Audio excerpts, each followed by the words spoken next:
আমাদের এটা তো আর চাওয়ালা না। এই বিশ্বে সম্মানিত পুরস্কার 3টা, সারা দুনিয়া মিলে মাত্র 12 জন পেয়েছে, তার ভেতরে ডক্টর ইউনূস একজন।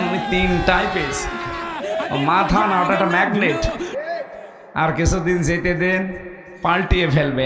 এক মাহাতির মোহাম্মদ 2004 সাল থেকে শুরু করে যদি মালয়েশিয়াকে বিশ্বের দরবারে দাঁড় করিয়ে দিতে পারে, এ লোকটাও দাঁড় করিয়ে দিতে পারবে। এই জন্য আপনাদের নাতি হবে, ভাতিজা হবে, বেবি হবে, পুতি হবে, সব হবে, সময় দেওয়া লাগবে।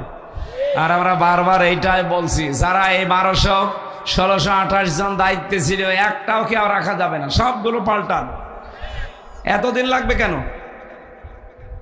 এগুলো সব পাল্টিয়ে নতুন মানুষ নিয়ে আসেন। দেখেন 2 দিন পরে নির্বাচন দিলে নির্বাচন সুষ্ঠু হবে। মাগর আর ডিসি গেছে কুষ্টিয়ায়, কুষ্টিয়ারটা গেছে ঝিনাইদহ। এই চলছে যে সংস্কার।